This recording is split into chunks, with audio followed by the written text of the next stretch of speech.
ಕೆಲವಂ ಬಲ್ಲವರಿಂದ ಕಲ್ತು, ಕೆಲವಂ ಶಾಸ್ತ್ರಗಳಿಂದ ಕೇಳ್ದು, ಕೆಲವಂ ಮಾಲ್ಪವರಿಂದ ಕಂಡು, ಕೆಲವಂ ಅನುಭವದಿಂದ ನೇಯ್ದು ಭಗವಂತನ ಆರಾಧನೆಯನ್ನು ಮಾಡಬೇಕು. ತಾನು ತೋರಿಸುವ ಪ್ರೀತಿಯಲ್ಲೇ ಭಗವಂತನನ್ನು ಕರೆದು ಕೊಂಡಾಡಿ ಅವನೊಂದಿಗೆ ವಾಸಿಸುವ ಪದ್ಧತಿ ಇದೆ. ಅದೇ ಬಹು ವಿಶಿಷ್ಟವಾದ ಅಯ್ಯಪ್ಪ ಸ್ವಾಮಿಯ ಆರಾಧನಾ ಪದ್ಧತಿ. ಕೈಯಲ್ಲಿ ಬೆಳ್ಳಿ ಬೆತ್ತ, ಕಾಲಲ್ಲಿ ಗೆಜ್ಜೆ ಸುತ್ತು, ಮೈಯೆಲ್ಲ ಗಂಟೆ ಹಾರ ಅಯ್ಯಪ್ಪ, ನಮ್ಮ ಮೈದುಂಬಿಕೊಂಡನೋ ಅಯ್ಯಪ್ಪ. ಹೊಳೆವ ಕಿರೀಟ ಚಂದ, ಹಣೆಯ ನಾಮವೇನು ಅಂದ, ಶಾಂತ ಸ್ವರೂಪ ನಮ್ಮ ಅಯ್ಯಪ್ಪ. ನಮ್ಮ ಹರನಂಶದಿಂದ ಅಯ್ಯನಾಗಿ ಹರಿಯಂಶದಿಂದ ಅಪ್ಪನಾದ ಸ್ವಾಮಿಯೇ ಶ್ರೀ ಅಯ್ಯಪ್ಪ ಸ್ವಾಮಿ. ಈ ರೂಪದಲ್ಲಿ ಅವತರಿಸಿದ ಭಗವಂತ ಕುಳಿತದ್ದು ಧರ್ಮದ 18 ತತ್ವಗಳ ಮೇಲೆ. ಶಬರಿಗಿರಿಯಲ್ಲಿ ತತ್ವಮಸಿ ಎಂಬ ಕಾರಣಿಕ ಶಕ್ತಿಗೆ ಅನುಗುಣವಾಗಿ 2 ಪಾದಗಳಿಗೆ 2 ಸಿಂಹಾಸನ ಪೀಠವಿದೆ. ಒಂದು ರಾಜಸಿಂಹಾಸನ ಪೀಠ ಪಂದಳದಲ್ಲಿ, ಮತ್ತೊಂದು ಗುರುಸಿಂಹಾಸನ ಪೀಠ ಕರ್ನಾಟಕದ ಶಿವಮೊಗ್ಗ ಜಿಲ್ಲೆಯ ತೀರ್ಥಹಳ್ಳಿ ತಾಲೂಕಿನ ಬೆಜ್ಜವಳ್ಳಿಯಲ್ಲಿ. ಅಯ್ಯನ ಬಿಡು ಈ ಮಲೆನಾಡು, ಬೆಜ್ಜವಳ್ಳಿ ಊರಲ್ಲಿ ಅವನ ಗೂಡು. ಅಯ್ಯನ ಬಿಡು ಈ ಮಲೆನಾಡು, ಬೆಜ್ಜವಳ್ಳಿ ಊರಲ್ಲಿ ಅವನ ಗೂಡು. ಬಾಯಿ ತುಂಬ ಹಾಡು, ವರಗಳ ಬೇಡು, ಇಂತಹ ಕ್ಷೇತ್ರದ ಹರಿಹರಾತ್ಮಜ ಪೀಠಾಧೀಶರು ಶ್ರೀ ಡಾಕ್ಟರ್ ವಿದ್ಯಾ ವಾಚಸ್ಪತಿ ವಿಶ್ವ ಸಂತೋಷ ಭಾರತೀ ಶ್ರೀ ಪಾದಂಗಳವರು. ಗುರುರ್ ಬ್ರಹ್ಮ ಗುರುರ್ ವಿಷ್ಣು ಗುರುರ್ ದೇವೋ ಮಹೇಶ್ವರ ಗುರುರ್ ಸಾಕ್ಷಾತ್ ಪರಬ್ರಹ್ಮ ತಸ್ಮೈ ಶ್ರೀ ಗುರವೇ ನಮಃ. ಗುರುರ್ ಬ್ರಹ್ಮ ಗುರುರ್ ವಿಷ್ಣು ಗುರುರ್ ದೇವೋ ಮಹೇಶ್ವರ ಗುರುರ್ ಸಾಕ್ಷಾತ್ ಪರಬ್ರಹ್ಮ ತಸ್ಮೈ ಶ್ರೀ ಗುರವೇ ನಮಃ. ಒಂದು ಲೌಕಿಕ, ಇನ್ನೊಂದು ಅಲೌಕಿಕ. ವಿದ್ಯೆಯಲ್ಲಿ ಪರ ಮತ್ತು ಅಪರ ವಿದ್ಯೆ ಅಂತ. ಇದರಲ್ಲಿ ಶ್ರೇಷ್ಠವಾದ್ದು ಪರವಿದ್ಯೆ ಮತ್ತು ಅಲೌಕಿಕ ಜಗತ್ತು. ಈ ಅಲೌಕಿಕ ಜಗತ್ತೇ ಸನ್ಯಾಸಿಗಳ ಜೀವನ. ಸನ್ಯಾಸ ಅನ್ನುವಂಥದ್ದು ಕೇವಲ ಅವರ ಆತ್ಮ ಸಾಧನೆಗೋಸ್ಕರ ಅಥವಾ ಆತ್ಮಶಕ್ತಿ ವೃದ್ಧಿಗೋಸ್ಕರ ಮಾಡಿಕೊಂಡ್ರೆ ಸಾಲದು, ಸಮಾಜಕ್ಕೂ ಆಗಿರಬೇಕು. ನಾವು ಕಲಿತಂಥ ಅಧ್ಯಯನವನ್ನು ಈ ಸಮಾಜಕ್ಕೆ ವಿದ್ಯಾದಾನದ ಮುಖಾಂತರ ಸಮಾಜ ತಿದ್ದುವತಕ್ಕಂತಹ ಕೆಲಸವನ್ನು ಮಾಡಬೇಕು. ಸಂಘಟನೆ ಆಗಬೇಕಾಗಿದೆ. ಸಂಘಟನೆಯ ಜೊತೆಯಲ್ಲಿ ಧರ್ಮದ ಚಿಂತನೆ ಆಗಬೇಕು. ಧರ್ಮದ ಬಗ್ಗೆ ಒಳಿತನ್ನು ಬಯಸ್ತಕ್ಕಂತಹ ಅಷ್ಟೊಂದು ಸಾತ್ವಿಕರನ್ನು ನಾವು ತಯಾರು ಮಾಡಬೇಕಾದ್ದು ಸಹ ಸನ್ಯಾಸ ಧರ್ಮದ ಒಂದು ಗುಣ. ಅಖಂಡ ಭಾರತದಲ್ಲಿ ಶ್ರೀ ಅಯ್ಯಪ್ಪ ಸ್ವಾಮಿಯ ಏಕೈಕ ಪೀಠಾಧಿಪತಿಗಳಾದ ಶ್ರೀ ಡಾಕ್ಟರ್ ವಿಶ್ವ ಸಂತೋಷ ಭಾರತೀ ಶ್ರೀ ಪಾದಂಗಳವರು ಕರ್ನಾಟಕ ಕಂಡ ಆದರ್ಶ ವ್ಯಕ್ತಿತ್ವದ ರತ್ನಗಳಲ್ಲಿ ಒಬ್ಬರು. ಆಧ್ಯಾತ್ಮ ಲೋಕದ ದಾರ್ಶನಿಕರು, ವಿಚಾರವಂತರು.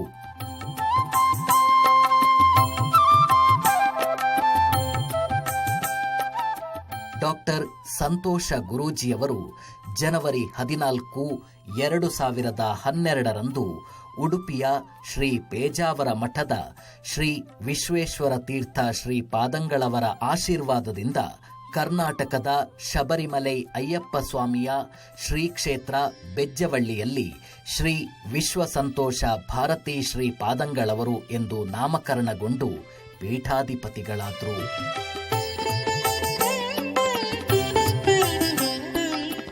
ಸಂತೋಷ ಗುರೂಜಿಯವರು ಜನಿಸಿದ್ದು ಕುಂದಾಪುರ ತಾಲೂಕಿನ ದುಗ್ಗನಮಕ್ಕಿಯಲ್ಲಿ. ತಂದೆ ಶ್ರೀ ಸೋಮೇಶ್ವರ ಕೃಷ್ಣಯ್ಯ, ತಾಯಿ ರುಕ್ಮಿಣಿಯಮ್ಮನವರು.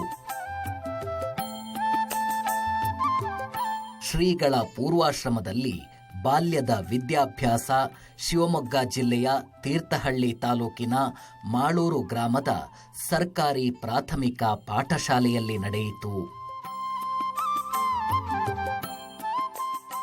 ನಂತರ ಪ್ರೌಢಶಿಕ್ಷಣ ಮತ್ತು ಕಾಲೇಜಿನ ವಿದ್ಯಾಭ್ಯಾಸ ಬೆಂಗಳೂರಿನ ವಿವೇಕಾನಂದ ಶಿಕ್ಷಣ ಸಂಸ್ಥೆಯಲ್ಲಿ.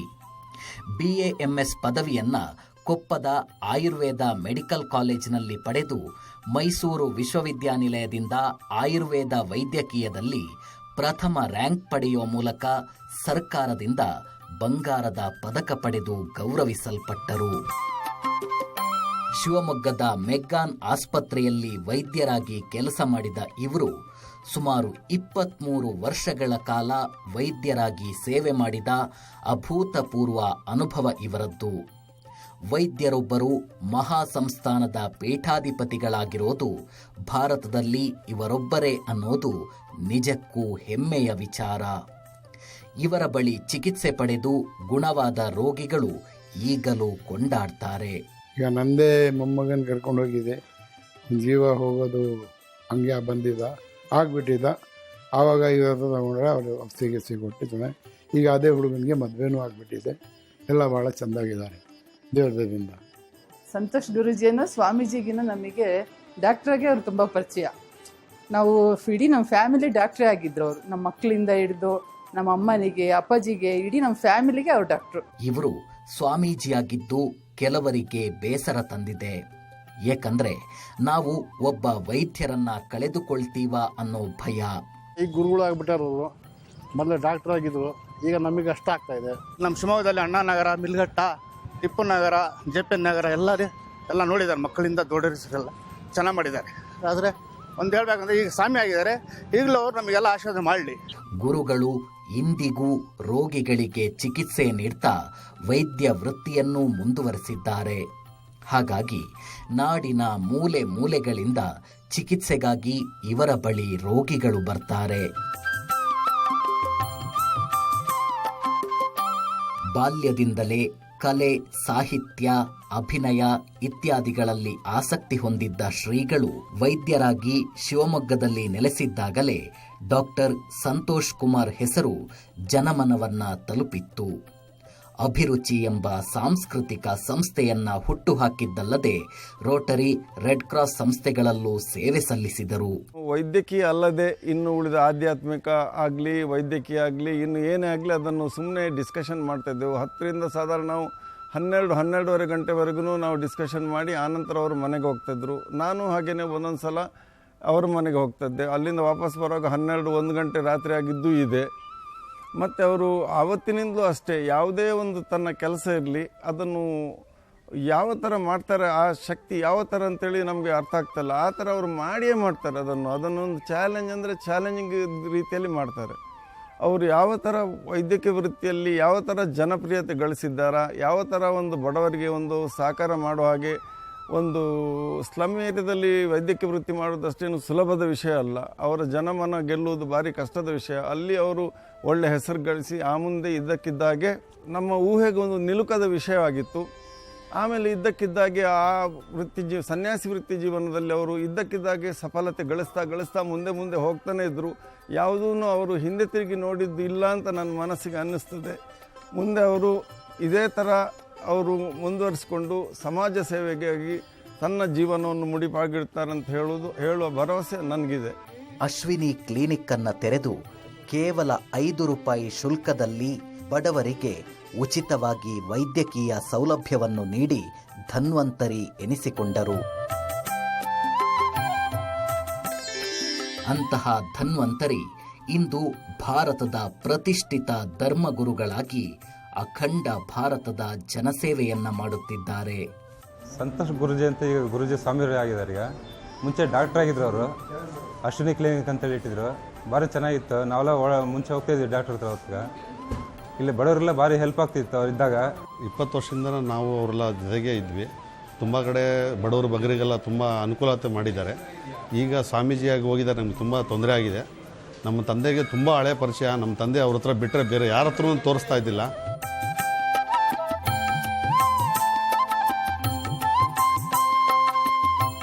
ಆಧ್ಯಾತ್ಮ ಹಾಗೂ ಸಾಹಿತ್ಯ ಲೋಕದಲ್ಲಿ ಕೃಷಿ ನಡೆಸಿದ ಅವರ ಸುಮಾರು 250ಕ್ಕೂ ಹೆಚ್ಚು ಗೀತೆಗಳು, ಧ್ವನಿಸುರುಳಿಗಳು ರಾಜ್ಯದ ಜನಮಾನಸದಲ್ಲಿ ಜಾಗೃತಿ ಮೂಡಿಸಿದೆ.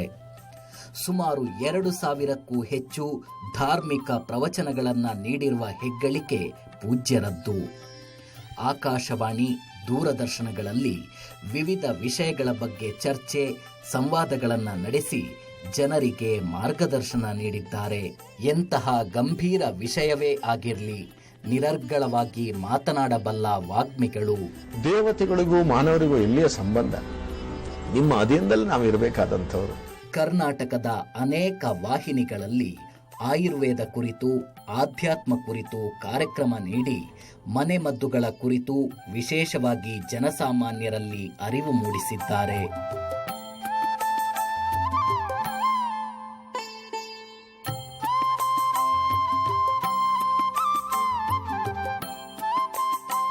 ನಾಡಿನಾದ್ಯಂತ, ದೇಶದಾದ್ಯಂತ ಸಂಚರಿಸಿ ಆಯುರ್ವೇದದ ಮಹಾತ್ಮೆಯನ್ನ ತಿಳಿಸಿರುವುದಲ್ಲದೆ ವಿದೇಶದಲ್ಲೂ ನಮ್ಮ ಭಾರತೀಯ ಆಯುರ್ವೇದ ಬಗ್ಗೆ ಕಾರ್ಯಕ್ರಮಗಳನ್ನು, ಶಿಬಿರಗಳನ್ನು ನಡೆಸಿಕೊಟ್ಟು ಅಭಿನವ ಧನ್ವಂತರಿ ಎನಿಸಿದ್ದಾರೆ.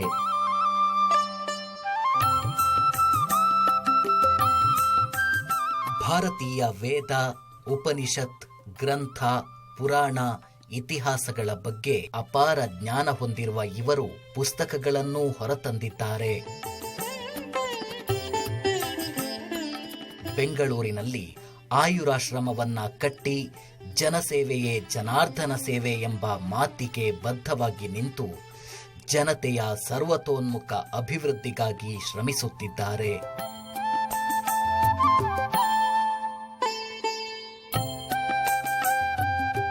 ತತ್ವಜ್ಞಾನಿಯಾಗಿ, ಲೌಕಿಕ ಜಗತ್ತಿನಲ್ಲಿ ಒಲುಮೆಯ ವೈದ್ಯರಾಗಿ, ಸಾಮಾಜಿಕ ಚಿಂತಕರಾಗಿ, ದೇಶಾಭಿಮಾನದ ಮಹಾನ್ ಯೋಗಿಗಳಾಗಿ, ಸಾಹಿತ್ಯ ಲೋಕದ ಛಂದೋಜ್ಞ ಕವಿಯಾಗಿ, ಜಾನಪದ, ಸಂಗೀತ, ನೃತ್ಯ, ಕಲಾ ಪ್ರಪಂಚದ ಜ್ಞಾನಪೀಠವಾಗಿ, ಇತಿಹಾಸ, ಪುರಾಣ, ವೇದೋಪನಿಷತ್, ಸಾರ ಸಂಗ್ರಹದ ವಿದ್ಯಾ ವಾರಿಧಿಯಾಗಿ ಜನಸಾಮಾನ್ಯರು ಗುರುತಿಸಬಲ್ಲ ಯಾವುದೇ ರಂಗವೇದಿಕೆಯ ಪೀಠದಲ್ಲಿ ವಿದ್ಯಾಭೂಷಣರಾಗಿ ಜನಸಮೂಹವನ್ನ ತನ್ನೆಡೆಗೆ ಆಕರ್ಷಿಸಲ್ಪಡುವ ವಾಗ್ಝರಿಯ ವಾಚಸ್ಪತಿಯಾಗಿ ಕಂಗೊಳಿಸಬಲ್ಲವರು. ಮನುಷ್ಯನ ಪ್ರತಿ ಹಂತದ ಬೆಳವಣಿಗೆಗೂ ಯೋಗವಿರುತ್ತೆ, ಕರ್ಮಫಲವಿರುತ್ತೆ, ಯಾವುದೋ ಜನ್ಮದ ನಂಟೂ ಇರುತ್ತದೆ. ಅಂತಹುದೇ ಪೂರ್ವಜನ್ಮದ ಕಥೆಯೊಂದು ಶ್ರೀ ಪಾದಂಗಳವರ ಬದುಕಲ್ಲೂ ಇದೆ.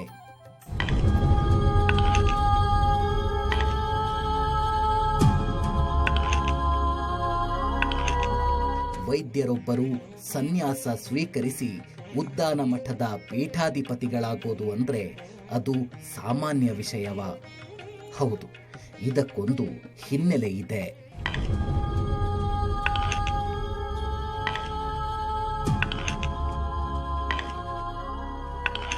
ಗುರುಗಳು ವೈದ್ಯರಾಗಿದ್ದ ಕಾಲದಲ್ಲಿ ತಮ್ಮ ಗೆಳೆಯರ ಜೊತೆ ಕೋಡಿಹಳ್ಳಿ ಮಠಕ್ಕೆ ಹೋಗಿ ಅಲ್ಲಿನ ಸ್ವಾಮಿಯವರನ್ನ ಭೇಟಿಯಾಗ್ತಾರೆ. ಅಲ್ಲಿ ಸ್ವಾಮಿಗಳು ಕವಡೆ ಹಾಕಿ ಹೇಳುವ ತಾಳೆಗರಿಯ ವಿಷಯ ನಿಜಕ್ಕೂ ಅಚ್ಚರಿ ತರುವಂಥದ್ದು. ತಾಳೆಗರಿ ಲೇಖನದ ಪ್ರಕಾರ ಈ ಆಯುರ್ವೇದದ ವೈದ್ಯ ಪೀಠಾಧಿಪತಿಗಳಾಗುವ ಸೂಚನೆ ನೀಡುತ್ತಾರೆ. ಒಂದೊಂದು ತಾಳೆಗರಿಯು ಸಂತೋಷ್ ಗುರೂಜಿಯವರ ಹಿಂದಿನ ಜನ್ಮದ ಕುರುಹುಗಳನ್ನು ಹೇಳುತ್ತವೆ. ಹಿಂದೆ ನಮ್ಮಲ್ಲಿ ನಮ್ಮ ಸಂತೋಷ್ ಭಾರತಿ ಸ್ವಾಮಿಗಳು ಅವ ಸ್ವಾಮಿಗಳಾಗಿರಲಿಲ್ಲ. ಅವ್ರ ಜೊತೆಯಲ್ಲಿ ಚಕ್ರವರ್ತಿಗಳು ಒಬ್ಬ IPS ಅಧಿಕಾರಿ, ಇವತ್ತೇನು ದೊರೆಯಾಗಿದ್ದಾರೆ IPS ಇದ್ದಾರೆ, ಅವ್ರ ಜೊತೆಯಲ್ಲಿ ಬರ್ತಾಯಿದ್ರು. ಈ ಒಂದು ಕಾಲಜ್ಞಾನದ ಮಹಿಮೆ ಅವ್ರಿಗೆ ಅರಿವಾಯಿತು. ನೀನು ಹಿಂದೆ ಇಂಥ ಕಡೆ ರಾಜನಾಗಿದ್ದೆ, ಇಂಥ ಕಡೆ ನೀನು ಇದ್ದೆ, ಇಂಥ ಕಡೆ ಮಾಡಿದ್ದೀಯಾ, ಇಂತಿಂಥ ಕೆಲಸಗಳನ್ನೇ ಮಾಡಿದ್ದೀಯಾ, ಹೋಗಿ ನೋಡು, ಇಂಥ ಕಡೆ ಕೋಟೆ ಇದೆ, 7 ಕೋಟೆ ಸುತ್ತಿದೆ, ಅಲ್ಲಿ ನೋಡು ಹಾಗೆ ಅಂತೇಳಿ. ಯದಾ ಯದಾ ಈ ಧರ್ಮಸ್ಯ ಅಂತೇಳಿ ಏನು ಗೀತೆಯಲ್ಲಿ ಹೇಳ್ತಾರೆ, ಆಗ ಧರ್ಮ ಅವನತಿಯಾದಾಗ, ರಾಜ್ಯಗಳು ಉಳಿದಾಗ, ಅರಳಿದಾಗ ಇಂತಹ ಯೋಗಿಗಳು ಮತ್ತೆ ಹುಟ್ಟಿ ಬರ್ತಾರೆ. ಈ ವಿಚಾರ 10 ವರ್ಷಗಳ ಹಿಂದೆ ನಮ್ಮ ಗ್ರಂಥದಲ್ಲಿ ನೇರವಾಗಿ ಅವರಿಗೆ 2-3 ಬಾರಿ ಹೇಳಿದ್ವಿ. ನಮ್ಮ ಗ್ರಂಥದಲ್ಲಿ ಬಂದಿತ್ತು, ಅದಕ್ಕೆ ನಾವೇ ಸಾಕ್ಷಿ ಇದ್ದೀವಿ.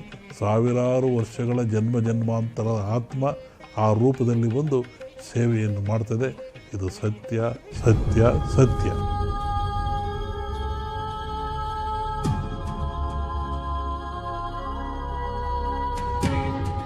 ಮುಂಭಾಗದಲ್ಲಿ ಕೆರೆ, ದಕ್ಷಿಣದಲ್ಲಿ ಶೃಂಗಗಿರಿ, ಪಶ್ಚಿಮಕ್ಕೆ ಕೊಡಚಾದ್ರಿ ಇರುವಂತಹ ಕೋಟೆ ಕೊಪ್ಪಲಿನ ನಡುವಿನ ಸಂಸ್ಥಾನದ ರಾಜಗುರುವಾಗಿದ್ದು ರಾಣಿಯ ಶಾಪಕ್ಕೆ ಗುರಿಯಾಗಿರುತ್ತಾರೆ. ಆಶೀರ್ವಾದ ಮಾಡೋ ಕೈ ಆಪತ್ಕಾಲದಲ್ಲಿ ಆಹುತಿಗೆ ಕಾರಣವಾಯಿತು ಎನ್ನುವಾಗ ಗುರೂಜಿಯವರಿಗೆ ಮತ್ತು ಅವರ ಸ್ನೇಹಿತರಿಗೆ ಅಚ್ಚರಿ.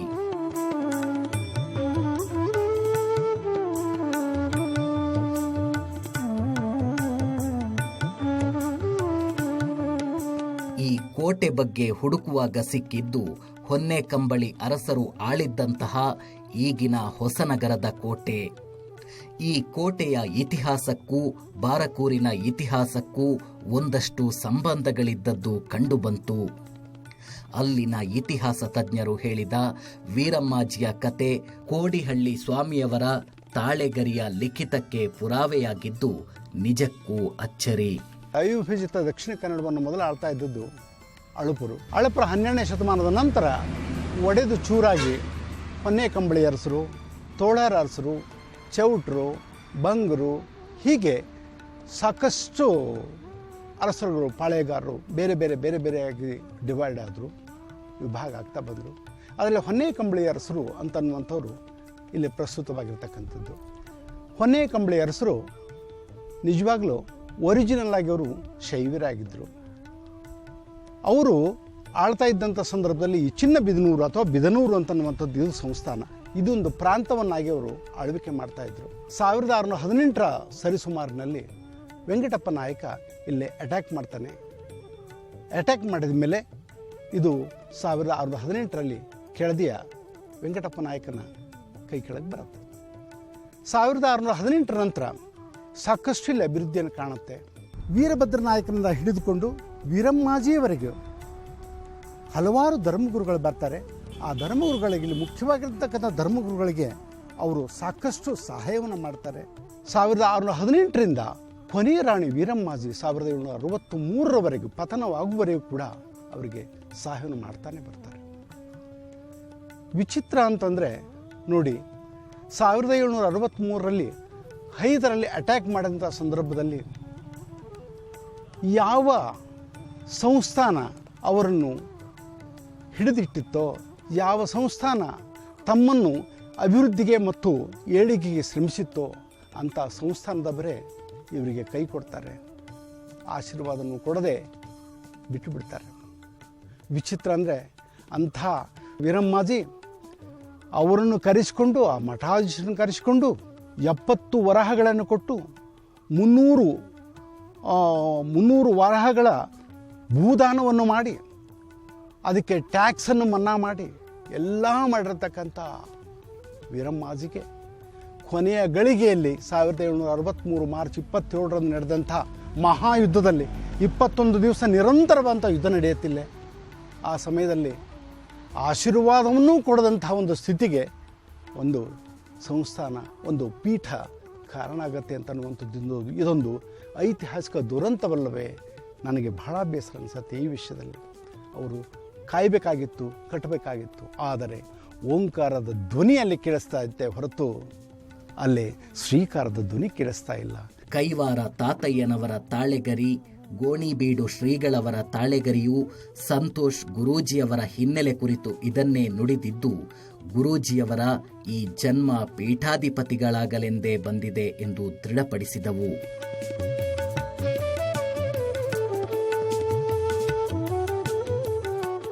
ಅಖಂಡ ಭಾರತೀಯ ಶ್ರೀ ಅಯ್ಯಪ್ಪ ಸ್ವಾಮಿ ಪಾದ ಕಮಲವೀರ್ಭುತ ಏಕೈಕ ಋಷಿ ಪರಂಪರೆಯ ಗುರುಪೀಠ.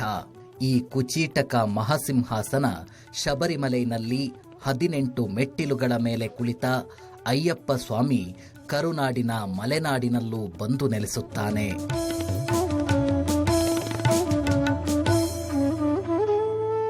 ಎಲ್ಲಿ ಪರಶುರಾಮರೇ ಪ್ರತಿಷ್ಠಾಪಿಸಿ ನಿರ್ಮಿಸಿದ ದೇಗುಲ ಶಬರಿಗಿರಿಯಲ್ಲಿ ಆಯಿತೋ ಅಂತಹ ಪರಶುರಾಮರಿಗೆ ಕರ್ಮಬಂಧ ಬಿಡುಗಡೆಯಾಗಿ ತಮ್ಮ ಪರಶುವಿನ ರಕ್ತ ಕಲೆ ತೊಳೆದ ತುಂಗೆಯ ತೀರ್ಥಹಳ್ಳಿಯಲ್ಲಿ ಅಯ್ಯಪ್ಪನೇ ಬಯಸಿ ಬಂದು ನೆಲೆ ನಿಂತ. ತನ್ನ ಭಾರ್ಗವ ಕ್ಷೇತ್ರದಲ್ಲಿ ಧರ್ಮಸ್ಥಾಪನೆಯ ಸಂಕೇತವಾಗಿ 18 ಮೆಟ್ಟಿಲುಗಳನ್ನು ಈ ಕೊಡಲಿಯಲ್ಲಿ ಕೆತ್ತಿ ತೆಗೆದು ಆ ಮೆಟ್ಟಿಲುಗಳನ್ನು ನಿರ್ಮಾಣ ಮಾಡಿ ಧರ್ಮಶಾಸ್ತ್ರವನ್ನು ಸ್ಥಾಪನೆ ಮಾಡ್ತಾನೆ. ಈ ಧರ್ಮಶಾಸ್ತ್ರನೇ ಶಬರಿಮಲೆಯಲ್ಲಿ ಕುಳಿತಿರತಕ್ಕಂತಹ ಅಯ್ಯಪ್ಪ ಸ್ವಾಮಿ. ಈ ಅಯ್ಯಪ್ಪ ಸ್ವಾಮಿ ಪರಶುರಾಮರಿಂದ ಸ್ಥಾಪನೆ ಆಗಲ್ಪಟ್ಟಿರತಕ್ಕಂತಹ ಮೂರ್ತಿ. ಎಲ್ಲಿ ಪರಶುರಾಮರಿಗೆ ಶಾಪ ವಿಮೋಚನೆ ಆಯಿತೋ ತೀರ್ಥಹಳ್ಳಿಯಲ್ಲಿ, ಅಲ್ಲಿಗೆ ಅಯ್ಯಪ್ಪ ಸ್ವಾಮಿ ಬಂದು ನೆಲೆ ನಿಂತ ಅದು ಕರ್ನಾಟಕದ ಶಬರಿಮಲೆ ಅಂತ ಕರೆಯಲ್ಪಡ್ತಕ್ಕಂತಹ ಬೆಜ್ಜವಳ್ಳಿ. ಪರಶುರಾಮರಿಂದ ಅಯ್ಯಪ್ಪ ಸ್ವಾಮಿಗೆ ಈ ಪರಸ್ಪರ ಈ ಸಂಬಂಧವನ್ನು ಇಲ್ಲಿ ನಾವು ಕಾಣಬಹುದಾಗಿದೆ. ಈ ಸಂಬಂಧ ಮತ್ತು ಭಾರ್ಗವ ಬೀಡು, ಈ ಕರಾವಳಿಯಲ್ಲಿರ್ತಕ್ಕಂಥ ಸಂಬಂಧ ಎರಡೂ ಸಹ ಆ ಭಗವಂತ ನಮಗೆ ಈ ಎರಡು ಸಂಬಂಧದ ಸಂಸ್ಥಾನಗಳನ್ನು ಕರುಣಿಸಿರ್ತಕ್ಕಂಥದ್ದು ನಮ್ಮ ಭಾಗ್ಯ. ಇಂದಿಗೂ ಸಹ ಶ್ರೀ ಅಯ್ಯಪ್ಪ ಸ್ವಾಮಿಯ ದೈವಗಣಗಳು ನೆಲೆ ನಿಂತ ಬೀಡುಗಳು ಭಾರತದಲ್ಲಿ ಎರಡೂ ಕಡೆಗಳಲ್ಲೂ ಇವೆ. ಒಂದು ಪಂದಳದ ಅರಸರ ಮನೆಯಲ್ಲಿ, ಮತ್ತೊಂದು ಮಲೆನಾಡಿನ ಈ ಗುರುಮನೆಯಲ್ಲಿ. ಈ ಎರಡೂ ಬೀಡಿನಿಂದಲೂ ಪ್ರತಿ ವರ್ಷದ ಮಕರ ಸಂಕ್ರಾಂತಿಯಂದು ಆಯಾ ಕ್ಷೇತ್ರದ ಸನ್ನಿಧಾನಕ್ಕೆ ಗಣಪರಿವಾರದ ದೈವಗಳ ಸಮೇತ ಪಟ್ಟದ ಕತ್ತಿಗಳು ಮತ್ತು ಶ್ರೀ ಆಭರಣ ಪೆಟ್ಟಿಗೆಯ ಉತ್ಸವದೊಂದಿಗೆ ಬಂದು ಸೇರುತ್ತವೆ. ಆ ಸಮಯದಲ್ಲಿ ಆಕಾಶದಲ್ಲಿ ಗರುಡ ಪಕ್ಷಿಗಳು ದರ್ಶನ ಕೊಡುವಂಥದ್ದು ಎರಡೂ ಪುಣ್ಯಕ್ಷೇತ್ರಗಳಲ್ಲಿ ನಡೆಯುತ್ತದೆ.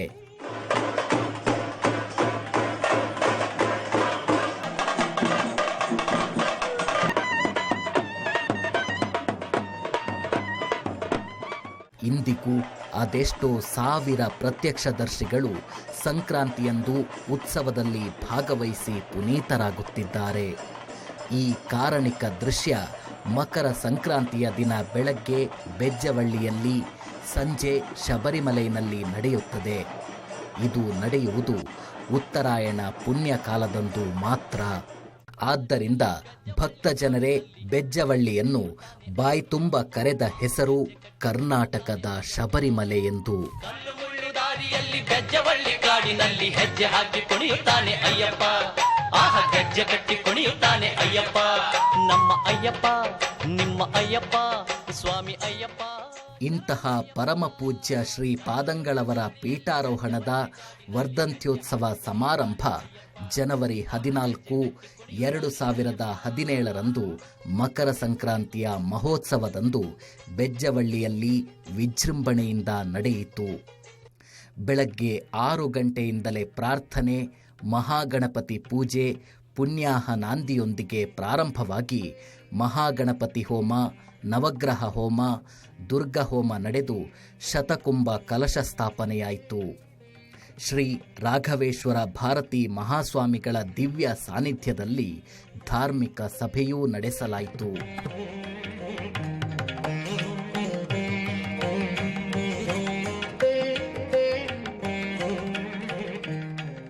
ಇವರು ಇಂದು ಪೀಠಾಧ್ಯಕ್ಷರಾಗಿರುವ ಮಹೋನ್ನತ ಸ್ಥಳವೇ ಬಂಟರ ನೆಲೆವೀಡಾಗಿರುವ ತುಳುನಾಡಿನ ರಾಜಧಾನಿ ಶ್ರೀ ಬಾರ್ಕೂರು ಕ್ಷೇತ್ರ.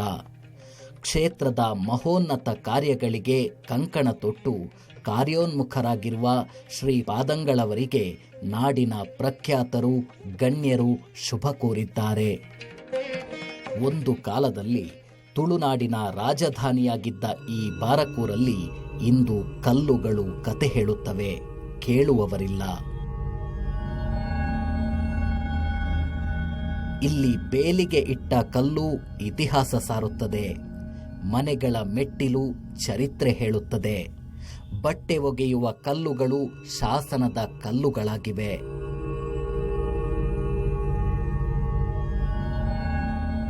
ಒಂದು ಕಾಲದಲ್ಲಿ ತುಳುನಾಡಿನ ರಾಜಧಾನಿಯಾಗಿದ್ದ ಬಾರಕೂರಿನ ಇತಿಹಾಸ ಮರೆಯಾಗಿದೆ. 365 ದೇವಸ್ಥಾನಗಳಿದ್ದ ಬಾರಕೂರಿನಲ್ಲಿ 75% ದೇವಸ್ಥಾನಗಳು ನಾಮಾವಶೇಷವಾಗಿವೆ. ಈ ಗತಕಾಲದ ವೈಭವದ ಪಳೆಯುಳಿಕೆಯ ನಾಡು ತುಳುನಾಡ ಹಂಪೆ ಬಾರಕೂರು.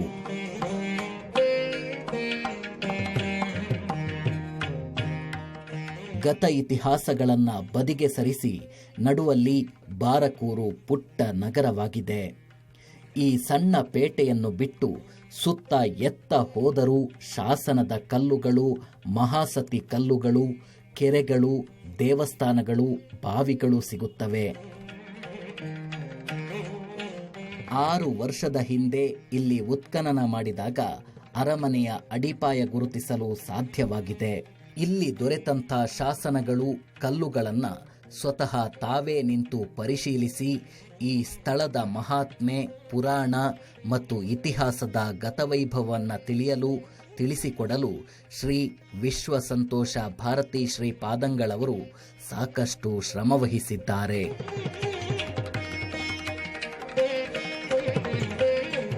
ಇದರ ಏಳಿಗೆ, ಅಭಿವೃದ್ಧಿಯ ಕುರಿತು ನಾಡಿನ ಪ್ರಮುಖ ಗಣ್ಯರಲ್ಲಿ, ಅಧಿಕಾರಿಗಳಲ್ಲಿ, ರಾಜಕೀಯ ವಲಯಗಳಲ್ಲಿ ಚರ್ಚಿಸಿದ್ದಾರೆ.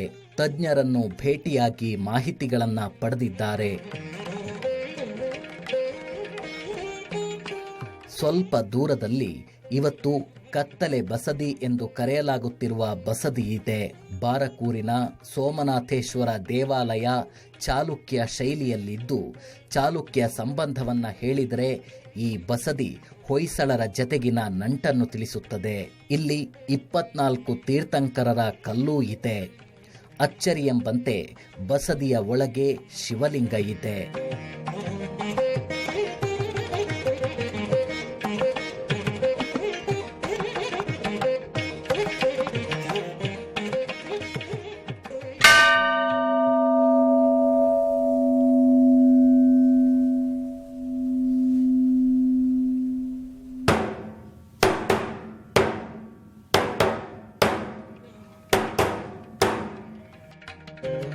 ಕುಂಡೋದರ ದೈವ ಈ ಶಿವನ ಪ್ರಮತಿಗಣ. ಈ ಬಾರ್ಕೂರಿನಲ್ಲಿ ಕ್ರಿಸ್ತಶಕ 76ರಲ್ಲಿ ಭೂತಾಳ ಪಾಂಡ್ಯನ ರಾಜ್ಯಭಾರ ಪಟ್ಟಾಭಿಷೇಕಕ್ಕೆ ನಿಂತಾಗಲೇ ಸೋಮೇಶ್ವರ ದೇವಸ್ಥಾನ ಸ್ಥಾಪನೆ ಆಗಲ್ಪಡ್ತು ಅನ್ನುವಂಥದ್ದೊಂದು ಕತೆ.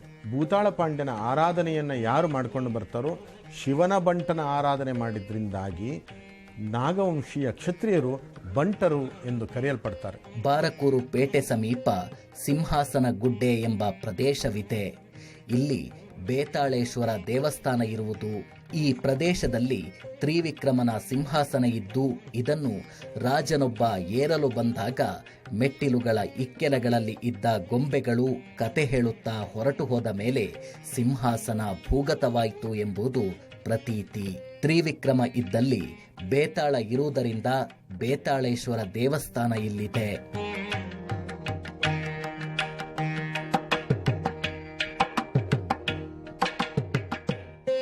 ಭೂತಾಳ ಪಾಂಡ್ಯನಿಗೆ ಸಿಂಹಾಸನ ಅಗತ್ಯ ಬೇಕಾದಾಗ ಉಜ್ಜಯಿನಿಯಿಂದ ವಿಕ್ರಮಾದಿತ್ಯನ ಸಿಂಹಾಸನವನ್ನು ಇಲ್ಲಿಗೆ ಕರೆತರಲಾಯಿತು. ಕುಂಡೋದರ ಭೂತ ಹಾಗೂ ಶಿವನ ಗಣಾದಿಗಳಿಂದ. ಇದರ ಜೊತೆಗೆ ಸಿಂಹಾಸನ ಜೊತೆಗೆ ಬೇತಾಳ ಎನ್ನುವಂಥ ದೈವವು ಕೂಡ ಬಾರಕೂರಿಗೆ ಆಗಮಿಸಿದೆ. ಆ ಸಿಂಹಾಸನವನ್ನು ಇಲ್ಲಿಯ ಸಮೀಪ ಬನ್ನಿ ಮಹಾಂಕಾಳಿ ದೇವಾಲಯದಲ್ಲಿ ಇಟ್ಟು ಆ ಸಿಂಹಾಸನದಲ್ಲಿ ಭೂತಾಳ ಪಾಂಡ್ಯನನ್ನು ವಿಜೃಂಭಣೆಯಿಂದ ಕುಳಿತು ಕಾರ್ಯಭಾರವೆಸಗಿದಂಥ ಚರಿತ್ರೆ ನಮಗೆ ಗೊತ್ತಾಗಿದೆ. ಆ ಸಿಂಹಾಸನದ ಜೊತೆಗೆ ಬಂದಂಥ ಈ ಬೇತಾಳನ ಶಿಲೆ ಸ್ಮಾರಕ ಬಹುಶಃ 1954-55ರ ಸಂದರ್ಭ ಈ ಬೇತಾಳ ಶಿಲೆಯನ್ನು ಇಲ್ಲಿಯೇ ಪ್ರತಿಷ್ಠೆ ಮಾಡಿದಂಥ ನೆನಪು ನನಗೆ ಸರಿಯಾಗಿ ಈಗ 60-70 ವರ್ಷ ದಾಟಿದರೂ ನನಗೆ ನನ್ನ ಕಣ್ಣು ಮುಂದೆ ಇದ್ದ ಹಾಗೆ ಕಾಣ್ತದೆ. ಭೂತಾಳ ಪಾಂಡ್ಯ ಇಲ್ಲಿ ಆಳುತ್ತಿದ್ದ ಎಂಬ ನಂಬಿಕೆ. ತುಳುನಾಡಿನಲ್ಲಿ ಮೊದಲೇ ಇದ್ದ ಅಳಿಯಕಟ್ಟು ಅಥವಾ ಮಾತೃ ಸಂಸ್ಕೃತಿಯನ್ನು ಕಾನೂನು ಮೂಲಕ ಜಾರಿ ಮಾಡಿದಾತ ಈತನೇ ಎಂಬ ಹೆಸರಿದೆ. ಸಂಸ್ಕೃತದ ಭೂತಾಳ ಪಾಂಡ್ಯ ಚರಿತಂ ಕೃತಿಯ 13ನೇ ಅಧ್ಯಾಯದಲ್ಲಿ ಭೂತಾಳ ಪಾಂಡ್ಯ ಕ್ರಿಸ್ತಶಕ 77ರಲ್ಲಿ ಬಾರಕೂರಲ್ಲಿ ಆಳ್ವಿಕೆ ನಡೆಸುತ್ತಿದ್ದ ಎಂಬ ಮಾಹಿತಿ ಇದೆ. ಭೂತಾಳ ಪಾಂಡ್ಯನಿಂದ ಸ್ಥಾಪಿಸಲ್ಪಟ್ಟಂಥ ಈ ಶ್ರೀಚಕ್ರವು ಅಂದಿನಿಂದ ಇಂದಿನವರೆಗೂ ಕೂಡ ಅವಿಚ್ಛಿನ್ನವಾಗಿ ಪೂಜಿಸಲ್ಪಡುತ್ತಾ ಬಂದಿರ್ತದೆ. ನಿತ್ಯವೂ ಕೂಡ ಶಮಿ ಪೂಜೆಯು ಕ್ರಮ ಪ್ರಕಾರವಾಗಿ ನಡೀತಾ ಬಂದಿದೆ. ಉತ್ತರ ವಾಹಿನಿಯಾದಂಥ ಸೀತಾ ನದಿಯ ಬಲದಂಡೆಯಲ್ಲಿರುವಂಥ ಈ ದೇವಸ್ಥಾನದ ಎಡಭಾಗದಲ್ಲಿ ಶಮಿ ವೃಕ್ಷ, ಅರಮನೆಯ ಹನುಮಂತ ದೇವರು, ಬಲಬದಿಯಲ್ಲಿ ಬೇತಾಳೇಶ್ವರ, ಕಲ್ಲುಕುಟ್ಟಿಗ, ಚೌಡೇಶ್ವರಿ, ಯಕ್ಷೇಶ್ವರ, ವೀರಭದ್ರ, ಅಗ್ನಿಭೈರವರು ಕೂಡ ಇದ್ದಾರೆ. ಇದು ಈ ಕ್ಷೇತ್ರದ ಪಾವಿತ್ರ್ಯತೆಯನ್ನು ತೋರಿಸಿಕೊಳ್ಳುವಂತಾಗಿದೆ. ಅಳಿಯ ಸಂತಾನದ ಪ್ರವೃತ್ತನಾದ ಭೂತಾಳ ಪಾಂಡ್ಯನು ರಾಜ್ಯಭಾರ ಮಾಡಲು ಶಿವಗಣನಾದ ಕುಂಡೋದರನು ವಿಕ್ರಮಾದಿತ್ಯನು ಆಳಿದ ಧರ್ಮ ಸಿಂಹಾಸನವನ್ನು ತಂದುಕೊಡ್ತಾನೆ. ಆತನು ಅದರ ಮೇಲೆ ಕುಳಿತು ರಾಜ್ಯಭಾರವನ್ನು ಮಾಡಿದನು. ಆತನ ನಂತರ ಸ್ವರ್ಣಾಂಕಿತವಾದಂಥ ಈ ಶ್ರೀಚಕ್ರವನ್ನು ಸ್ಥಾಪಿಸಿದರು. ಈ ನವರಾತ್ರಿಯಲ್ಲಿ ದಶಮಿ ಪರ್ಯಂತ ಈ ಶ್ರೀಚಕ್ರವನ್ನು ಬರೆದು ಅದರ ಮೇಲೆ ವಿಕ್ರಮಾದಿತ್ಯ ಕರಾರ್ಚಿತ ಶಿವಲಿಂಗವನ್ನು ಇಟ್ಟು ಪೂಜೆ ಮಾಡುವಂಥದ್ದು ಸಂಪ್ರದಾಯ. ಅಂದಿನಿಂದ ಇಂದಿನವರೆಗೆ ಪ್ರತ್ಯಕ್ಷವಾಗಿ ನವರಾತ್ರಿಯಲ್ಲಿ ಈ ಶ್ರೀಚಕ್ರ ಪೂಜೆ ಮತ್ತು ನಿತ್ಯ ಪೂಜೆ ನಡೆಯುತ್ತದೆ. ಮಹಿಷಾಸುರ ಆತನ ಆರಾಧ್ಯ ದೈವನಾಗಿದ್ದು, ಮಹಿಷಾಸುರ ದೇವಸ್ಥಾನ ಬಾರಕೂರಲ್ಲಿ ಈಗಲೂ ಇದೆ. ಇಲ್ಲಿ ವರ್ಷಕ್ಕೊಮ್ಮೆ ಜಾತ್ರೆ ನಡೆಯುತ್ತಿದೆ. ಪಾಂಡ್ಯ ವಂಶ 259 ವರ್ಷ ಆಡಳಿತ ನಡೆಸಿದೆ ಎಂದು ಭೂತಾಳ ಪಾಂಡ್ಯ ಚರಿತಂ ಹೇಳುತ್ತದೆ. ಭೂತಾಳ ಪಾಂಡ್ಯನನ್ನು ಹೊರತುಪಡಿಸಿದರೆ ಬಾರಕೂರಿನ ಇತಿಹಾಸದಲ್ಲಿ ಆಲೂಪರ ಆಡಳಿತವೇ ಕಾಣುವುದು. ಭೂತಾಳ ಪಾಂಡ್ಯನ 7-8 ತಲೆಮಾರಿನ ನಂತರ 7 ಜನ ಮಕ್ಕಳು ತುಳುನಾಡಿಗೆ ದೈವಗಳಾಗಿ ಹೊರಟು ಹೋದರು ಅನ್ನುವಂಥ ಪ್ರತೀತಿ ಇಲ್ಲಿದೆ. ಆ ದೈವಗಳನ್ನು ಮಲ್ಲಂದಾಯ, ಮಾರಂದಾಯ, ಜಾರಂದಾಯ, ದುರ್ಗಾಲಾಯ, ಕುಡಿಮಣಿತ್ತಾಯ ಮತ್ತು ಕುಕ್ಕಿನಂದಾಯ, ಹಾಗೆ ಈ ದೈವಗಳ ಆರಾಧನೆಯ ದೊಡ್ಡ ದೊಡ್ಡ ಕ್ಷೇತ್ರಗಳಾಗಿ ಇವತ್ತು ಮಾರ್ಪಟ್ಟಿದೆ. ಇದಕ್ಕೆ ಮೂಲ ಜಾಗ ಈ ಬಾರ್ಕೂರು. ಎಲ್ಲದಕ್ಕೂ ಸಹ ಭೂತಾರಾಧನೆಯ ಪ್ರಮುಖ ದೇವರು ಉಳ್ಳಾಯೆ, ಸಾವಿರ ಅಣೆಕಟ್ಟು ದೈವ, ಹಾಗೆ ಕುಂಡೋದರ ಅನ್ನುವಂಥ ಹೆಸರಿನ ದೈವದ ಮೂಲ ಸ್ಥಳ ಇದು. 2000 ವರ್ಷಗಳ ಇತಿಹಾಸ ಹೊಂದಿರತಕ್ಕಂತಹ ಈ ದೈವ ಇಡೀ ಅಳಿಯಕಟ್ಟು ಪರಂಪರೆಯ ಮೂಲ ದೈವ. 7ನೇ ಶತಮಾನದ ಆರಂಭದಲ್ಲಿ ಅಳುವರಸ ಬಾರಕೂರಲ್ಲಿ ಆಳ್ವಿಕೆ ನಡೆಸಲು ಆರಂಭಿಸಿದ. ಈತ ಚಾಲುಕ್ಯ ದೊರೆ ಇಮ್ಮಡಿ ಪುಲಕೇಶಿಯ ಸಂಬಂಧಿ. ಇಲ್ಲಿಂದ ಅಳುಪರ ಆಳ್ವಿಕೆ ಆರಂಭಗೊಂಡಿದ್ದು 800ಕ್ಕೂ ಅಧಿಕ ವರ್ಷ ಆಳ್ವಿಕೆ ನಡೆಸಿದೆ. ಆರಂಭದಲ್ಲಿ ಚಾಲುಕ್ಯರ ಸಂಬಂಧವಿದ್ದ ಅಳುಪರು ಬಳಿಕ ಹೊಯ್ಸಳರ ಜತೆ ಸಂಬಂಧ ಬೆಳೆಸಿದರು.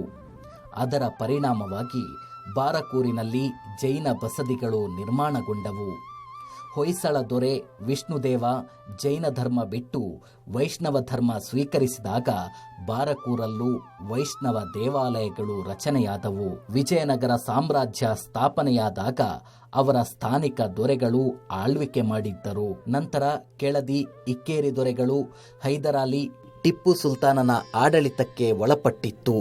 ನಂತರ ಬ್ರಿಟಿಷರು ಆಳ್ವಿಕೆ ನಡೆಸಿದರು. ಸೀತಾ ನದಿಯ ಹಂಗಾರ ಕಟ್ಟೆ ಆಗ ವಾಣಿಜ್ಯ ಬಂದರಾಗಿತ್ತು. ಈ ನದಿಯಲ್ಲಿ ಸ್ವಲ್ಪ ದೂರ ಸಾಗಿದ್ರೆ ಅರಬ್ಬಿ ಸಮುದ್ರ ಸಿಗುವುದರಿಂದ ಇದು ಸರ್ವ ಋತು ಬಂದರಾಗಿತ್ತು. ಬಟ್ಟೆ ವಿನಾಯಕ, ಪಂಚಲಿಂಗೇಶ್ವರ, ಚಿಪ್ಪಿ ಹನುಮಂತ, ರೇವಂತ, ಕಚ್ಚೂರು ಮಾಲ್ತಿದೇವಿ, ಆಂಜನೇಯ, ತಮಟೇಶ್ವರ, ಸೋಮೇಶ್ವರ, ಕಚ್ಚೂರು ನಾಗೇಶ್ವರ, ಕಾಳಿಕಾಂಬ, ಸೋಮನಾಥೇಶ್ವರ ಸೇರಿದಂತೆ ಕೆಲವು ಐತಿಹಾಸಿಕ ದೇವಸ್ಥಾನಗಳನ್ನು ಕಾಣಬಹುದು.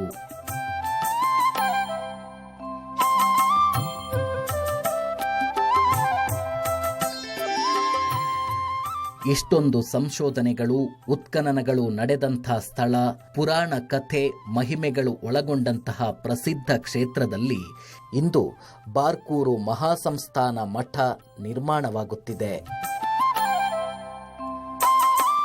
ಆ ಮಠ ಸ್ಥಾಪನೆಗೆ ಕಾರಣಕರ್ತರಾಗಿಯೂ ಗುರುಗಳಾಗಿಯೂ ಇರುವಂತಹ ಶ್ರೀ ವಿಶ್ವ ಸಂತೋಷ ಭಾರತೀ ಶ್ರೀಪಾದಂಗಳವರು ಮಠದ ಉನ್ನತಿಗೆ, ಏಳಿಗೆಗೆ, ಅಭಿವೃದ್ಧಿಗೆ ಕಾರ್ಯಪ್ರವೃತ್ತರಾಗಿದ್ದಾರೆ.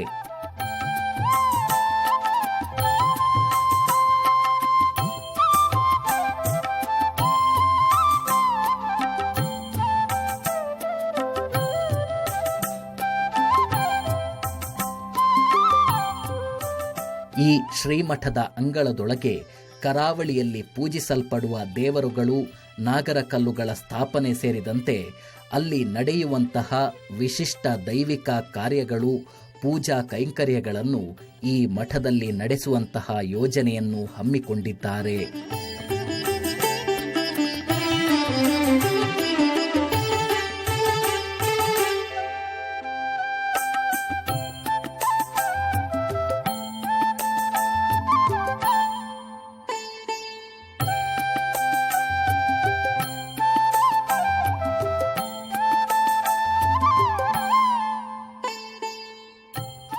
ಆಧ್ಯಾತ್ಮಿಕ, ಶೈಕ್ಷಣಿಕ ಹಾಗೂ ಸಾಮಾಜಿಕ ಕ್ಷೇತ್ರಗಳಲ್ಲೂ ಅನೇಕ ಯೋಜನೆಗಳನ್ನು ರೂಪಿಸಿಕೊಂಡು ಕಾರ್ಯಪ್ರವೃತ್ತರಾಗಿರುವ ಶ್ರೀಪಾದರು ಸಮಾಜದ, ನಾಡಿನ ಅಭಿವೃದ್ಧಿಗೆ ತಮ್ಮದೇ ಆದ ಕೊಡುಗೆಗಳನ್ನು ನೀಡ್ತಾ ಇದ್ದಾರೆ.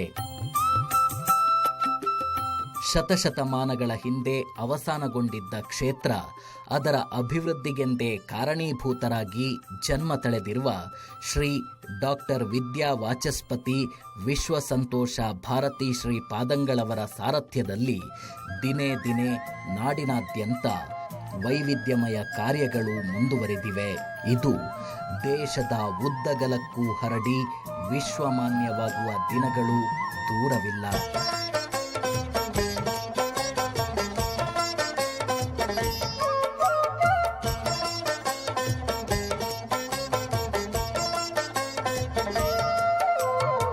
ಗಿರಿಯನ್ನು ಏರಲಾರೆ, ಮೆಟ್ಟಿಲನ್ನು ಹತ್ತಲಾರೆ, ಇರುಮುಡಿಯ ನಿಲ್ಲೇ ನೀಡುವೆನು. ಗಿರಿಯನ್ನು ಏರಲಾರೆ, ಮೆಟ್ಟಿಲನ್ನು ಹತ್ತಲಾರೆ, ಇರುಮುಡಿಯ ನಿಲ್ಲೇ ನೀಡುವೆನು. ಭಸ್ಮಗಂಧ ತುಪ್ಪವ ನೀಡಿ 18 ಬಾರಿ ಸುತ್ತ